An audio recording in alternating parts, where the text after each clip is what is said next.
uma ferramenta apenas de mensuração não é o suficiente para nenhuma equipe de marketing. Já não era, nunca foi, com a complexidade do panorama de privacidade, com a complexidade de omnichannel que a gente tem cada dia mais. Isso fica ainda mais exacerbado. Oi, eu sou o Daniel e esse é o Marketing Measurement Talks, o podcast da Uncover sobre o estado da arte de mensuração, dados e AI aplicados ao marketing. O episódio de hoje foi com o Felipe Prandini. O Prandini é administrador e um dos maiores experts do Brasil quando o assunto é mensuração de marketing. Ele trabalha lá no Meta, na área de Marketing Science. O episódio de hoje a gente fez um apanhado bem completo sobre mensuração, testes de incrementalidade, marketing mix modeling, atribuição, qual que é o desafio do last click e, em especial, como que lá no Facebook eles estão abordando essas pautas todas. Acho que vale muito a pena ver.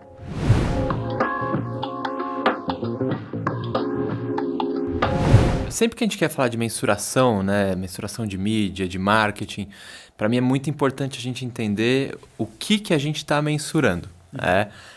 Se você não entende o que está acontecendo lá no consumidor, você não vai conseguir adotar a estratégia certa de mensuração. A minha primeira pergunta para você é: como que funciona Meta Ads, essencialmente? Que papel o Meta e os produtos do Meta exercem na jornada do consumidor e como que isso funciona entre o cara ser impactado por um anúncio até a compra? Como que vocês organizam os produtos?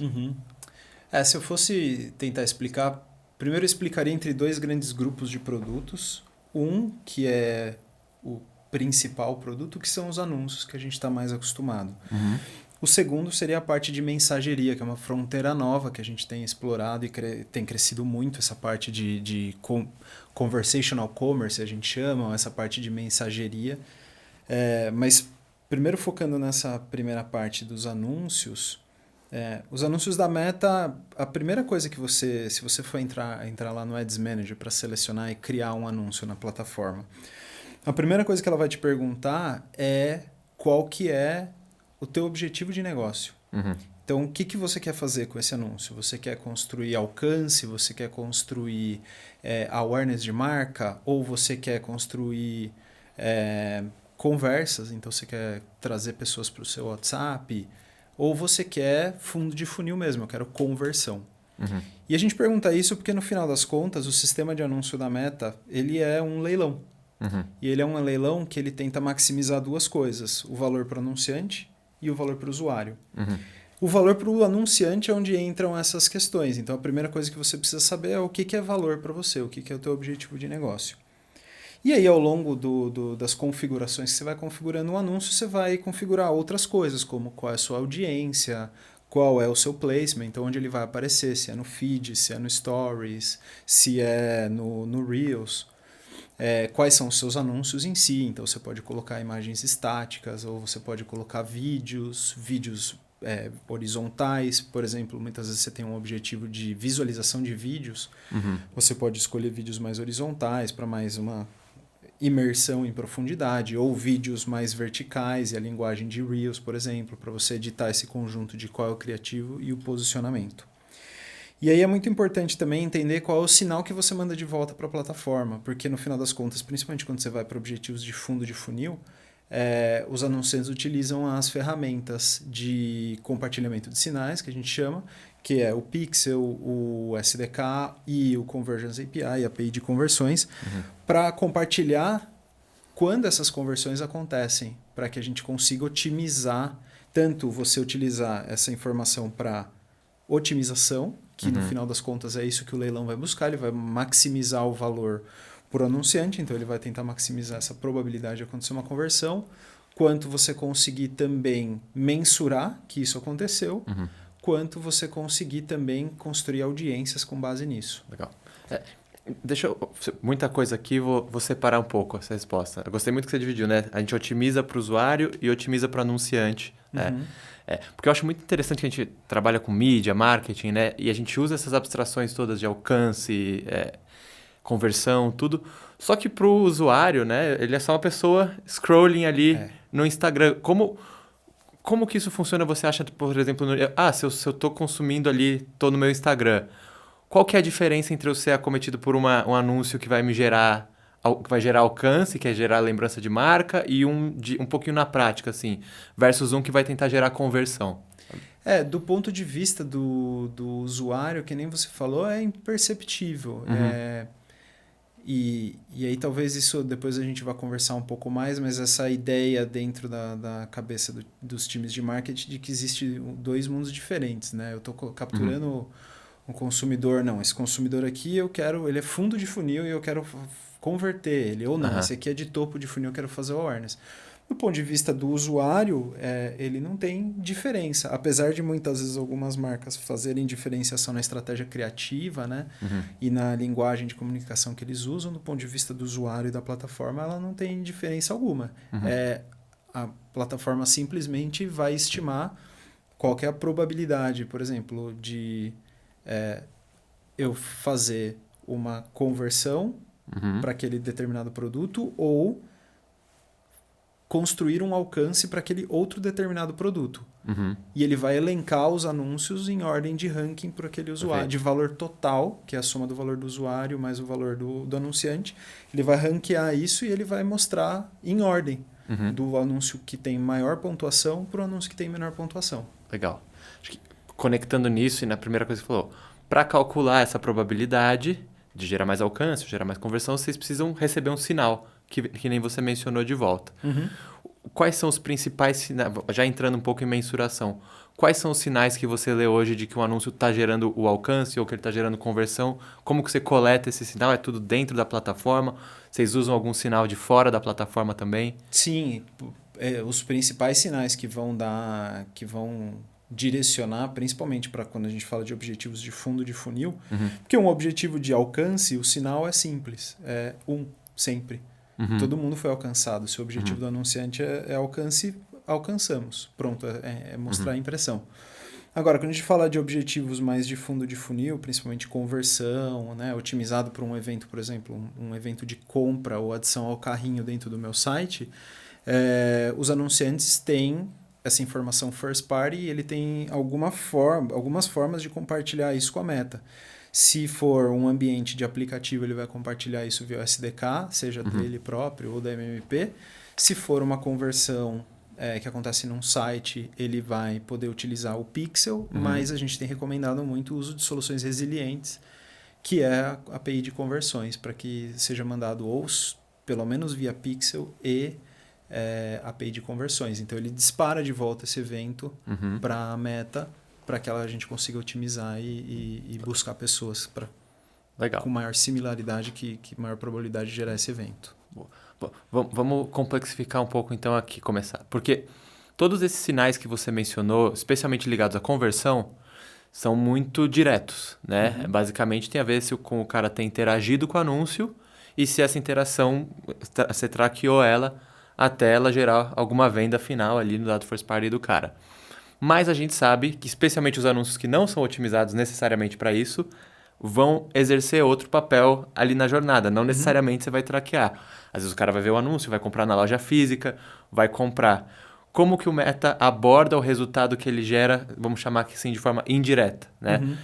Quais são as principais metodologias que vocês estão usando nesse sentido?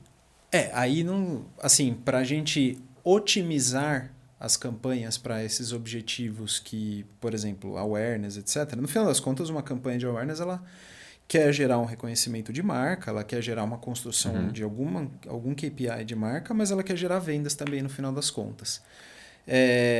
Em termos de otimização, como a plataforma vai otimizar para entregar ou não, ela vai entregar o anúncio para quem ela precisar entregar. Ela não tem, assim, não é como um objetivo de fundo de funil que ela vai ter otimizações para isso. Mas a gente consegue, do ponto de vista de otimização, né? Então, principalmente com verticais de bens de consumo, que você não tem essa relação direta, né? A venda acontece num canal parceiro, lá longe da indústria de bens de consumo. A gente constrói melhores práticas ao longo do tempo através de MMM, de Marketing Mix Modeling mesmo, entendendo quais são as alavancas de execução de mídia que mais trazem resultado em vendas. E a gente constrói um playbook de melhores práticas que a gente chama de Brilliant Basics, que tem a ver com melhores métricas de mídia, que aí vai ser alcance, frequência, tempo no ar, tempo, consistência de execução no ar, e métricas de criativo, como, por exemplo, melhores práticas de a marca estar presente nos primeiros segundos, uma mensagem simples e assim por diante. Legal. Então, deixa eu até ver se eu entendi. Basicamente, então, existem muitos sinais que o Meta não consegue traquear diretamente, porque às vezes é isso. Nem o próprio anunciante consegue traquear, porque ele vendeu num canal que não é dele. Né?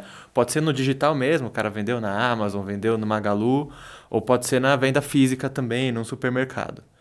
Nesse caso, a gente não consegue otimizar o anúncio em real time, ali com base nesse sinal, mas a gente consegue levantar esse dado, por exemplo, que você mencionou, com o Marketing Mix Model ou com alguma outra, e trazer aprendizados a partir disso. Exatamente.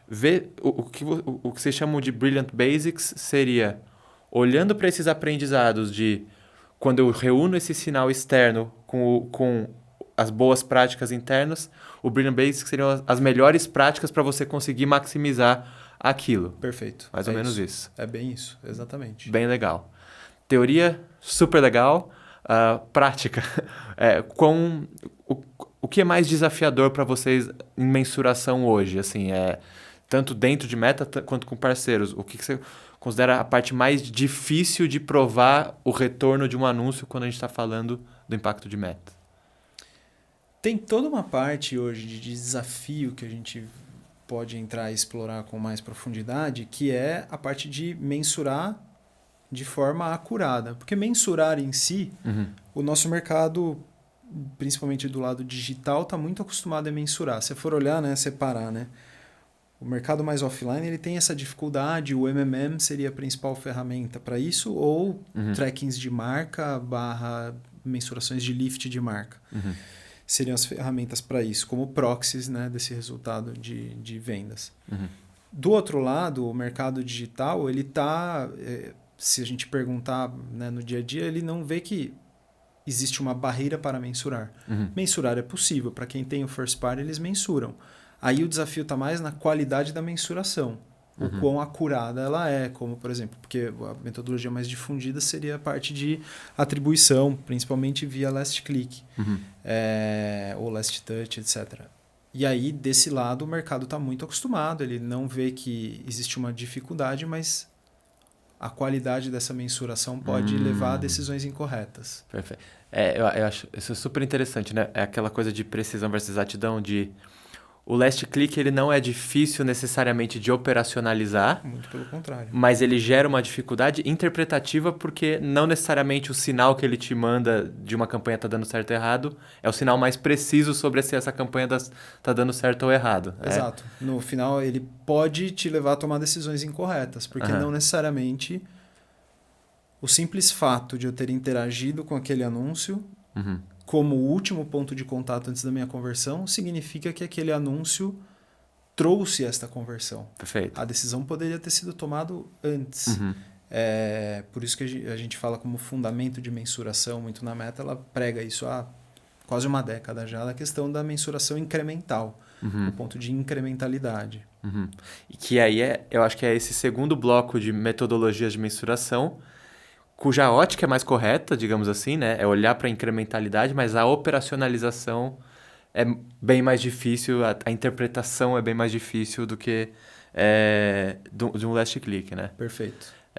Acho que, pegando um ponto da sua resposta também, que eu acho que talvez seja uma das grandes desafios agora de mensuração, que você falou que um dos sinais proxies muito importantes é construção de marca, né? Métricas relacionadas à marca. Mas, por outro lado, a gente quer construir métricas de marcas, muitas vezes, para ter um business outcome no final, uma venda. Né? E, para mim, um dos grandes desafios sempre que um cliente vem para mim falar, putz, Daniel, eu fiz essa campanha para gerar awareness. Falo, mas você quer gerar awareness no fim para gerar venda. Vocês têm alguma metodologia ou abordagem que vocês recomendam para tentar fazer essa conexão, que eu acho que é um dos pontos mais difíceis, que é qual que é a relação da construção de marca no final do dia com o outcome de negócio, sabe? Parte sim, parte não, seria a resposta. Então, parte sim, existe uma forma... Utilizar todo esse ferramental que a gente falou de MMM e de experimentos para mensurar a incrementalidade, né? Experimentos, teste e controle, para você medir o impacto em vendas de uma campanha de construção de marca. O impacto em vendas, e aí um asterisco grande, o impacto em vendas no curto prazo das campanhas de construção de marca. Elas têm um impacto em vendas no curto prazo e o MMM captura isso. E se eu fizer um experimento, um grupo teste controle, entender a conversão dentro desses dois grupos e medir a diferença entre eles, ela vai capturar o impacto de curto prazo da construção de marca. Ou das campanhas de construção de marca.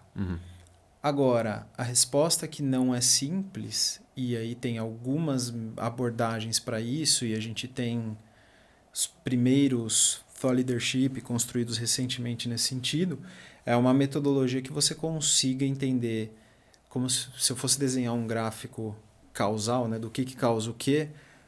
Mídia causa construção de marca, que causa vendas, e mídia causa vendas. Então, como eu entendo essa relação de cima entre o impacto de mídia na construção de marca no longo prazo para o impacto de vendas, essa é a dificuldade, principalmente porque falta ferramental matemático, ferramental de fato. Até esse sinal de marca, né? Ele às vezes não é um sinal tão frequente, não varia tanto.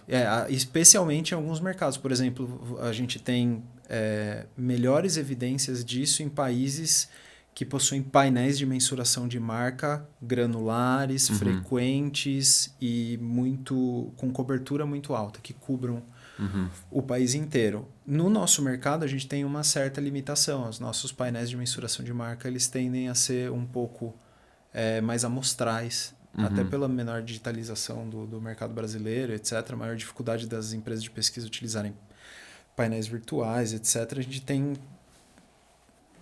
painéis um pouco mais amostrais, com menos variabilidade. Então, você tem dificuldade por conta da variabilidade, você tem dificuldade por conta da premissa do tempo mesmo. Quanto tempo? Perfeito. Se for pegar uma marca Coca-Cola, qual é o impacto do equity da Coca-Cola da década de 30 em vendas hoje em dia? Existe um carry-over effect, né? Ele carrega um pouco? Carrega. Como é que eu vou decupar isso matematicamente? Perfeito. Mas eu acho que assim, até dando um passo atrás para a gente dar um exemplo prático, porque eu gosto de dividir em curto, médio e longo prazo. Né? Eu acho que, por exemplo, um last click ele pega só o curto. O longo prazo, esse que você mencionou do residual de brand equity histórico da Coca-Cola, acho que é quase impossível da gente pegar. Mas acho que existe um efeito de médio prazo que essa metodologia causal dupla é possível da gente pegar. Total. O que eu queria é descer um pouco para algum exemplo. Do tipo, então, vamos supor, eu sou a Coca-Cola, vou fazer uma campanha de brand awareness. O que seria um pouco na prática esse efeito campanha de awareness venda, campanha de awareness marca venda, assim, como que isso funcionaria o que é um consumidor que vai lá e compra, o que é um consumidor que sabe como que isso funcionaria?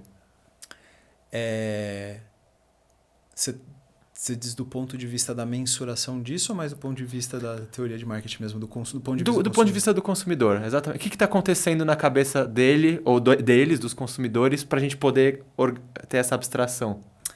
Aí a gente tem que recorrer para algumas escolas, como, por exemplo, o Byron Sharp, que fala muito da questão da disponibilidade mental, né? Ele fala que o atributo de marca ele é uma maneira de você fortalecer a relação do conceito marca com seus atributos periféricos em volta. Então, em teoria, a publicidade de marca ajuda a fortalecer isso, que no final das contas ajuda a fortalecer o pequeno rol de disponibilidade mental que um consumidor tem na hora que ele chega na gôndola. Que algumas empresas, P&G, por exemplo, tem uma escola grande de teoria de marketing lá que eles chamam o First Moment of Truth. Que é a primeira vez que o consumidor... O primeiro momento de verdade para a P&G, que é a primeira hora que ela tem que ganhar. Então, essa disponibilidade mental faz com que você esteja no rol de marcas que a pessoa já está buscando inicialmente. Legal. E aí, eu estou usando muito exemplo de CPG, mas outras categorias vão ter um papel parecido. Só que coloque ferramentas de busca como a gôndola, por exemplo. Substituir. Não, super legal. Acho que, então, deixando super claro, você faz uma campanha de marca, Acho que provavelmente isso vai fazer algumas pessoas quase reagirem quase instantaneamente, mas vão ter uma reação mais rápida, tipo, quero comprar esse produto. Em um outro hall de consumidores, isso vai criar o que você está chamando de disponibilidade mental. Aquela marca vai ser lembrada pelo consumidor, possivelmente considerada, e aí no futuro, quando ele tiver que tomar uma decisão, ele vai talvez decidir, mesmo que não imediatamente, vai decidir por aquela marca. Exato. Então esses seriam um pouco os dois efeitos, tanto a campanha que faz o cara comprar, quanto a que vai fazer o cara lembrar e depois numa ocasião. E aí o nosso desafio é esse esticamento no tempo, né? Porque eu tenho que mensurar se o cara lembrou e depois se isso impactou a decisão, né? E vai em linha também com o ciclo de compra, né? Se eu estou falando de automóveis, isso é infinitamente mais complicado do que fazer um caso de bens de consumo. Então tem essas complicações na prática para mensurar depois. Legal. Vamos dar um passo atrás, porque a gente já foi com tudo falando de last click, experimento, marketing mix modeling. Acho que você é uma das pessoas que melhor explica os prós e contras de cada uma dessas 3 caixinhas, né? Eu queria que você contasse para a gente como que você organiza. Primeiro, explicasse um pouco, um resuminho de cada abordagem e quais que você vê sendo prós e contras, como que elas interagem em quem está buscando mensuração. Legal. Se a gente for pensar hoje, a maneira mais moderna que a gente tem falado sobre mensuração, a Meta tem chamado de Measurement 360, mensuração 360, e outros players do mercado têm chamado de outros nomes, mas é basicamente a ideia de que uma ferramenta apenas de mensuração não é o suficiente para nenhuma equipe de marketing. Já não era, nunca foi, sempre foi uma grande limitação. A gente dizer, por exemplo, que um player de e-commerce pode só olhar para a sua atribuição e está tudo bem, mas com a complexidade do panorama de privacidade, com a complexidade de omnichannel que a gente tem cada dia mais, isso fica ainda mais exacerbado. E aí a gente fala que você precisa complementar o teu ferramental de tomada de decisão com 3 grupos de metodologia. O primeiro grupo, vamos começar por ele, que é o mais básico, seria o grupo de atribuição, que é essa mensuração de tracking, e aí você pode ir desde a atribuição mais simples, que é uma last touch ou last click, até uma mensuração mais completa ou no meio do caminho, que é uma mensuração de um MTA, ou até a mais completa, que eu vou falar daqui a pouco, que é um MTA calibrado com experimentos. Então você teria essa gradação. Mas de qualquer forma... Tudo isso dentro do baseado em clique, né? Tudo isso baseado não necessariamente baseado em clique, mas na atribuição, nessa caixinha atribuição, digamos assim. É até legal porque às vezes as pessoas chamam tudo de atribuição, né? E a caixinha atribuição, na verdade, é um rol específico de abordagens, né? Last click ou mesmo multitouch. Last click, multitouch, aí multitouch por regra, né? Even cred, time decay, etc. Ou multitouch estatístico, que é o MTA mais avançado, exceto o MTA calibrado por experimentos, que depois vai entrar. Então você tem essa caixinha de atribuição, ou metodologias de atribuição ali, que depende do dado granular, né? Então, se eu for olhar 3 dimensões, uma dimensão é escopo. Ali está mais ou menos a atribuição. Por que eu digo mais ou menos? Ela consegue mensurar bastante coisa, só que só digital. Ela vai ter muita dificuldade de mensurar canais offline. E ela tem uma vantagem de escopo versus algumas outras metodologias, que é a questão da granularidade. Ela consegue ser muito mais granular. Ela também tem outra vantagem, que aí seria uma outra dimensão, que é a questão da velocidade. Ela é muito ágil. E isso não tem como ganhar com nenhuma outra metodologia. Ela é ágil, ela ajuda a tomada de decisão no pulso, ali no dia a dia. Porém, um terceiro componente é a acuracidade. Ela, entre essas 3 metodologias, é a pior delas em acuracidade. Varia muito a acuracidade dela de acordo com esse espectro de qualidade de uma atribuição que eu falei, desde uma last touch até uma estatístico MTA calibrado com experimento. Você consegue fazer ela ser muito mais acurada, mas em geral é o calcanhar de Aquiles dessa mensuração. Então, resumindo aqui, quando você fala de escopo, a gente está falando de quantas mídias dentro... eu sou um anunciante, eu faço TV, faço meta, faço influenciador, faço vídeo digital, faço um monte de coisa. Em termos de escopo, o escopo dela é mais reduzido, ou seja, ela não vai ser boa para eu mensurar tudo, a atribuição. Mas em granularidade, onde eu conseguir mensurar, por exemplo, meta, eu consigo mensurar no nível de criativo, de campanha. Perfeito. Ou seja, escopo reduzido, granularidade alta. Em termos de agilidade, que você falou, muito no pulso, muito boa. E mais acuracidade, que você falou, ela é a pior, porque ela não vai pegar bem a relação causal, incremental, que nem você falou, de anúncio. E aí, vamos ver as outras, agora experimento e MMM, como que eles performam na competição. Vamos lá. Então aí o experimento, e aí por experimento é bom definir, né, o que a gente quer dizer. A gente quer dizer separação entre grupos teste e controle, seja essa separação nível pessoa, indivíduo, ou no nível geográfico. E aí, esse grupo controle, a gente não exibe anúncios e compara as conversões entre o grupo teste e controle. Metodologias de experimentação também têm gradações de qualidade. O que a gente sempre quer buscar é o padrão ouro de qualquer metodologia de experimentação, que é Randomized Control Trial, que é o RCT, que a gente chama, que é o desenho de, por exemplo, testes de vacina. São feitos com um desenho teste de controle randomizado. Ou até metodologias de quase experimento. O que não dá para dizer que é uma metodologia de experimento é um pré-pós, né? Antes de eu executar e depois de eu executar. Então você tem uma diferença de qualidade de experimento de acordo com a capacidade que você tem de isolar os demais fatores que podem influenciar. Aí, olhando para essas três qualidades, essas três características das ferramentas de mensuração, o experimento é a mais limitada em escopo. Por quê? Porque ela atende a responder qual é o incremental que trouxe aquele e-mail naquele período.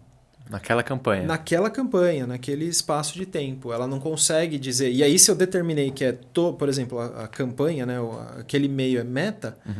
mas eu quero saber minha estratégia de topo versus fundo.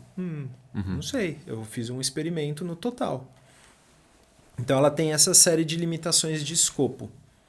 Porém, ela é a mais rigorosa de todas entre as três metodologias. Ela é quase... Ela é mais hard science mesmo, né? É quase igual você testa uma vacina, igual você testa um medicamento, que é grupo teste, grupo controle. Você vai testar um ED, né? Então acaba sendo a mais precisa. Ela é a mais rigorosa de todas.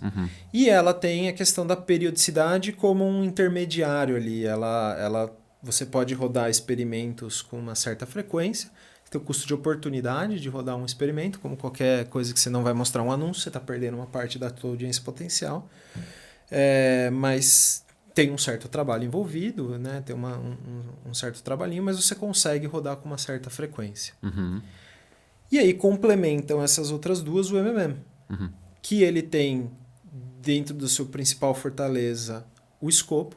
Ele é a metodologia mais completa em termos de escopo, ela consegue analisar um período grande ou um período pequeno, né? Pequeno não tão pequeno, mas um período razoável ali da marca, diferentes ações de marketing, sejam elas offline ou online, inclusive ações de não marketing e o impacto de outras variáveis, como variável macroeconômica, como ponto forte. E aí, a rigorosidade dele é intermediária entre esses dois cenários. Ela não é tão rigorosa quanto um experimento, mas também não é tão pouco rigorosa quanto um modelo de atribuição, principalmente se a gente usar a referência média brasileira, que é um last click ou last touch. E aí, do ponto de vista de periodicidade, ela também está no meio do caminho. Ela não tem uma frequência tão veloz, nem uma granularidade tão veloz, tão granular quanto os outros meios, mas ela consegue atender ali granularidades intermediárias. Legal. E aí, dando gancho, por que a gente fala que existe essas três? Beleza, agora o que eu faço? A gente precisa integrar essas três. Era a minha próxima pergunta. Boa. Exatamente. A gente precisa integrar essas três metodologias. A gente pode integrar isso de duas camadas. A primeira camada é do ponto de vista metodológico mesmo, que eu sempre brinco que, agora você tem 3 bússolas, então, para onde eu vou apontar meu barco? E cada bússola inicialmente pode estar apontando para direções um pouco distintas. Então a ideia é integrar elas metodologicamente para que elas comecem não a apontar, as duas estão no azimuth 320, mas uma está 300, a outra está 315, a outra está 320. Está mais ou menos na mesma direção ali. E aí você faz essa integração metodológica através do que a gente chama calibração. E aí a calibração geralmente parte da metodologia mais rigorosa para calibrar as outras menos rigorosas. Então você parte de um experimento para calibrar o impacto dentro de um MMM. Então aí você tem várias técnicas para fazer isso. Pode ser um informative prior, ser um modelo bayesiano, pode ser na escolha do modelo, se não é um modelo bayesiano, ou mesmo no modelo bayesiano você pode escolher o modelo que mais se assemelha com o incremental. E aí, do ponto de vista de calibrar a atribuição, construindo um fator multiplicador mesmo, onde você multiplica o impacto. Então, por exemplo, a gente vê que o modelo de atribuição subestima o canal X em 10% sempre. Então, você põe um multiplicador de 1,1. E aí você constrói vários multiplicadores para todos os canais e você tem um modelo de atribuição já calibrado. Para que aí você não precisa esperar rodar o experimento para tomar uma decisão tática. O seu modelo que sai todo dia, um resultado, já está calibrado pelo experimento. E a mesma coisa o MMM. E aí os três acabam convergindo para a mesma direção. Bom. Essa seria a primeira camada. E a segunda camada é na tomada de decisão. Você escolher qual é a ferramenta que eu tiro do meu cinto para tomar qual decisão. Eu nem sempre vou usar um martelo para tudo, para um parafuso, por exemplo. Então, a gente diz que um MMM vai ter uma camada mais estratégica, uma tomada de decisão mais de médio prazo, alocação multimeios, estruturação do meu plano de mídia, etc. Um experimento vai ter um papel mais intermediário para você tomar decisões estratégicas, por exemplo. Então, será que eu otimizo para esse evento ou aquele? Será que eu uso essa determinada ferramenta de mídia ou aquela? Então, você toma decisões mais estratégicas alinhadas com incrementalidade através de experimentos que a gente chama multicela, muitas vezes. E aí, as decisões mais táticas do dia a dia, pausa essa campanha, esse criativo está performando ou não, que são super granulares, você utiliza a atribuição. Legal. Eu sou um anunciante, estou ouvindo você aqui, atribuição, entendi forças e fraquezas e tal.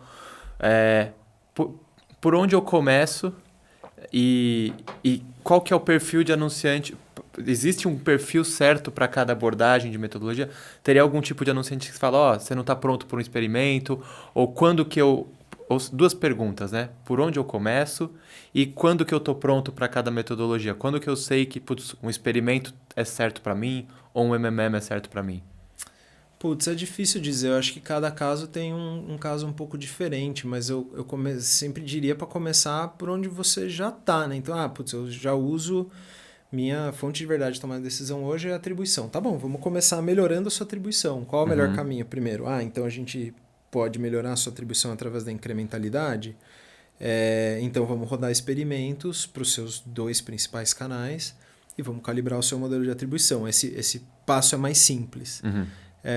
E você vai desafiar menos a organização do que chegar com um número completamente diferente, que é um MMM. Agora... Eu sou um varejista omnichannel que estou focado aqui no meu silozinho, né? No meu espaçozinho de digital, mas eu preciso ter uma conversa omni, porque, cara, é a realidade do meu varejo aqui, que ele tem uma boa parte de impacto offline e as mídias online que eu faço geram vendas no off também.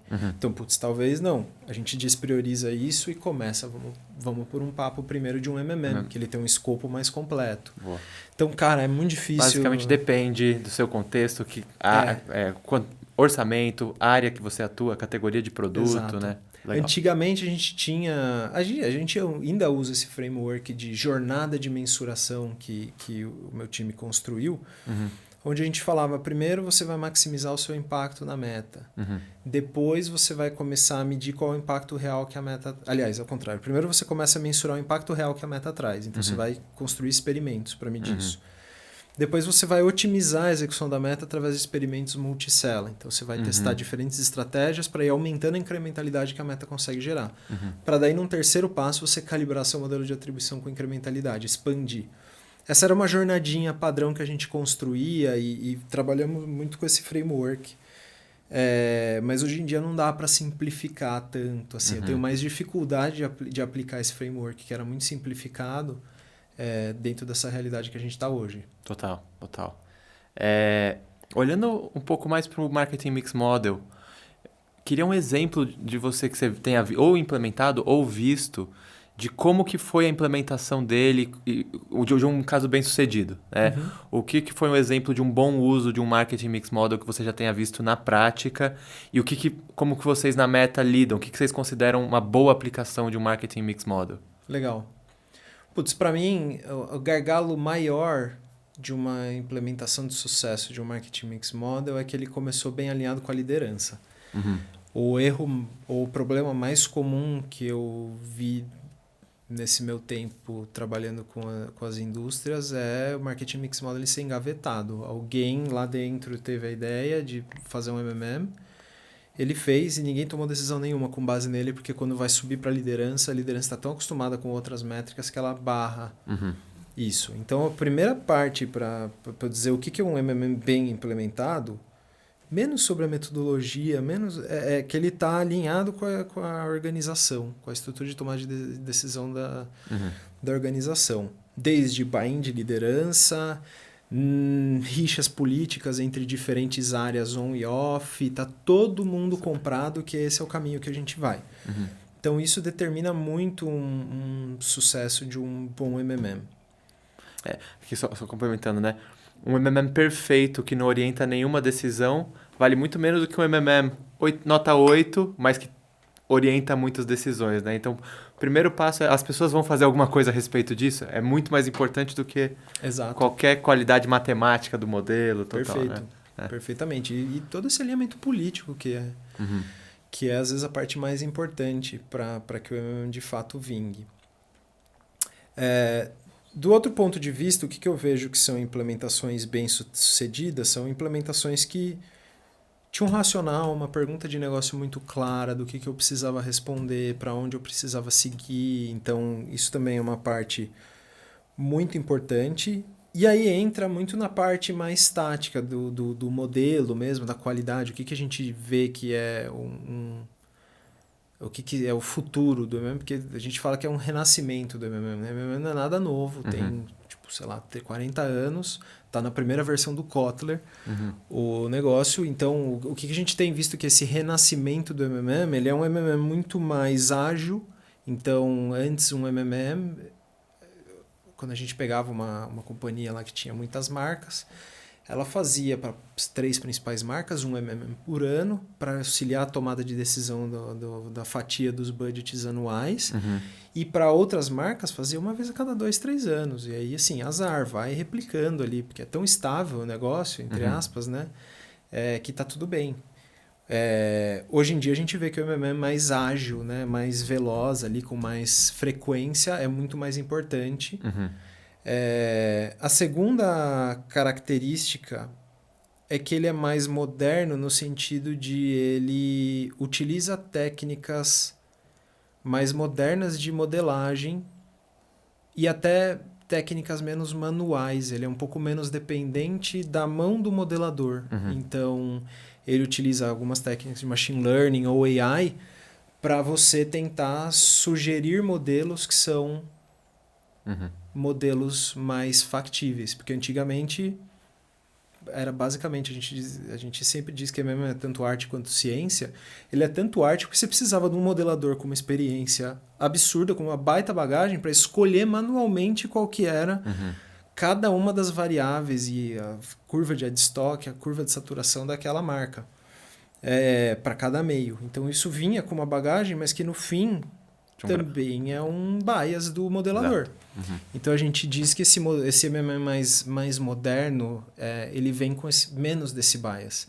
A gente lança a mão de técnicas de machine learning para você poder selecionar modelos melhores. E aí uma outra coisa é que ele é um MMM mais granular e que ele ajuda a tomada de decisão tática também. Porque a gente tá muito acostumado com esse MMM se eu for... Muito estratégico, nível No canal. nível canal. Antigamente, assim, se eu for ver a minha evolução ao longo de como é que os MMMs a gente via meta, lá atrás, quando eu nem estava na meta, a gente via MMM que não dava nem para quebrar a meta. Uhum. Ele vinha em outros meios. Aí não, meta ganhou uma relevância maior no budget, eu consigo quebrar a meta, total meta. E aí qual que era a decisão? É tipo o imperador, vai ou não. Meta ou não meta? Aumenta ou Aham. não, ou diminui o investimento. Mas não é bem assim. Pode ser que o ROI tá ruim porque eu estou executando mal. Uhum. E a única variável que a gente tinha era nível de saturação. Putz, tá ruim porque eu estou investindo abaixo do ponto mínimo. Ou tá ruim porque eu estou investindo acima do ponto máximo. Mas, cara, falta tática, né? Uhum. Então ele é mais granular. Ele te ajuda a tomar a decisão. E, mais do que tudo isso, calibrado por experimentos. São MMMs que, de fato, trazem a realidade do negócio. Uhum. E que refletem o que seria esse real impacto incremental que cada meio tem. Eu sempre falo, para mim o estado da arte é ter uma agenda razoavelmente constante de experimentos que vai sempre calibrando MMM, né? Acho que são pouquíssimos anunciantes que estão já realizando isso dessa forma, tem, mas são poucos, mas esse eu acho que é o estado da arte, né? Porque você tem o dinamismo do MMM otimizando todos os canais de forma integrada, dando uma visão rápida, só que arraigado no ground truth, né? Ali na verdade científica do teste de incrementalidade. Total. E aí isso dá a volta, porque no final das contas, se eu tenho um MMM que ele é relativamente ágil, ele é granular o suficiente para tomar de decisão, eu vou começar a tomar mais decisão. E eu vou construir agenda de test and learn mesmo, de experimentação e de mudanças com base nos insights que eu tiro do MMM. Então, se eu tenho um MMM granular que me mostra, por exemplo, diferentes táticas dentro de um meio, provavelmente essa aqui está melhor que aquela. Putz, eu tenho bons insumos para testar via outras ferramentas, seja ela um conversion lift, um burn lift ou outras metodologias, para eu entender de fato se aquilo traz um resultado. E aí você vai retroalimentando. E aí isso gera uma esteira de agenda de aprendizagem onde você vai sempre incrementando e aumentando E melhorando o resultado da ele. marca. Cara, super legal. Pô, eu acho que isso é papo bem multifatorial, mensuração é um tema muito fascinante, né? Porque é uma mistura de ciência, tecnologia e negócios, né? E como que a gente articula isso. Eu acho que é um tema que parece muito árido, mas acho que ele acaba sendo muito fascinante. Tem muita gente muito apaixonada, então dá muito pano pra manga. Total, poderia ficar um dia aqui Exato. falando. Gera guerras também, né? Gente que gosta de uma metodologia, não gosta de outra. Agora tem o MMM ganhou popularidade, agora eu tô vendo no LinkedIn uns detratores do MMM falando é tudo correlação, né? E é isso, eu também sinto que as pessoas precisam se apaixonar, ou amar ou jogar fora, né? Sim. A nuance que é o importante de entender é o que você falou, não vou usar um martelo para tudo. Para que eu vou usar essa ferramenta, né? Total. E como eu faço? Porque ele é uma correlação. Pode ser que ele esteja mostrando correlações espúrias ali dentro, se eu não trato com cuidado. Então, como é que eu controlo os outros esses fatores? Então, é isso que eu mais tenho gostado dessa abordagem da mensuração 360, que ela... Cara, se for ler ela no final das contas, não tem uma metodologia só, não tem esse partidarismo, onde não é atribuição versus não sei o que. Não, é tudo. Tudo vai ter um papel importante. Total. Fê, pra gente concluir, a Uncover acabou de virar Meta Partner, a gente está bem feliz com isso. Queria entender como que vocês veem o papel dos parceiros no processo de implementação dessa metodologia ou dessas metodologias nos anunciantes aí. Absolutamente fundamental. A Meta sempre acreditou muito no ecossistema de parceiros e principalmente no ecossistema de parceiros de mensuração para construir a infraestrutura que o mercado precisa para, de fato, se sofisticar. A gente acredita que a Meta tem suas soluções first party, a Meta tem suas soluções open source. Então, o first party, por exemplo, é o Brand Lift, o Conversion Lift, que nem eu falei, que são experimentos, né? Para medir construção de marca ou para para medir vendas. A gente tem as nossas metodologias open source, que a gente escreveu o código e disponibiliza lá no mercado. Que aí é para quem quer construir o papel dentro de casa, construir as metodologias dentro de casa. E aí a Meta não põe a mão nessa metodologia. É uma metodologia que está lá, aberta, você pode verificar, utilizar, mas não é a Meta que está fornecendo a implementação em si. E a gente acredita que tem esse terceiro pilar dos parceiros de mensuração, que eles vão justamente construir naqueles anunciantes que não têm esse capability, essa possibilidade de construir um ferramental robusto dentro de casa, para que os parceiros ajudem e construam isso. E especialmente em MMM, eu acho... Em outras, a gente tem vários tipos de parceria de mensuração, né? Mensuração de alcance, mensuração de construção de marca também, brand lifts a gente tem via parceiros e tal. Mas no MMM, quanto nos outros, a necessidade da parceria é por conta de acesso de dados mesmo. Existem coisas que você precisa de um currency no mercado, como mensuração de audiência, para fazer deduplicação. Já no MMM, eu acredito que é muito pelo expertise. E é muito comum a gente ver anunciantes chegarem e tentarem montar um MMM por conta própria e ver o quão difícil é sem ter essa experiência, essa bagagem. A gente vê muito comum data scientist, que entende muito de estatística. Quando você vai ver a parte de colocar um MMM de pé, não basta ter esse conhecimento de estatística. Você precisa ter conhecimento de negócio, interpretabilidade de modelo, você tem que ter essa experiência. E é aí que a gente vê muitos anunciantes falharem já na parte técnica. E aí eu ainda vejo esse papel importantíssimo do parceiro de mensuração como esse papel estratégico de alinhamento mesmo dentro da organização. Que eu acho mais desafiador. Eu acho que eu, como parceiro que está implementando MMM, para mim a grande expertise da Uncover, claro, a operacional é importante, mas essa de já entender um pouquinho do caminho das pedras para fazer as pessoas tomarem decisão, alinhar a estratégia, talvez seja o mais desafiador, né? E aí um parceiro, um terceiro ali organizando essas peças para que o MMM gere resultado seja um dos papéis mais importantes também, né? Exato. E ao momento em que você decide trazer um parceiro, você força essa discussão estratégica no C-Level de que por que a gente está fazendo isso? Você está contratando um parceiro. Então, só nisso já é um benefício de você forçar essa decisão e essa discussão dentro da organização para que o negócio saia de um nicho ali, de uma ou duas pessoas que estão interessadas, para ganhar um corpo. E a ajuda que vocês trazem em navegar de fato, né? Quando você compra e decide fazer um investimento numa infraestrutura como essa, ele quer ver resultado. Então, vocês ajudam a levar isso adiante e difundir o resultado disso dentro da organização. Animal. Fê, cara, muito obrigado pelo papo. Imagina. Acho que real foi uma aula aqui de ponta a ponta de mensuração, de como que o Meta está se posicionando. E espero que a gente faça muita coisa no futuro. Ótimo, também. Valeu. Obrigado, o prazer foi meu. Obrigadão. Valeu.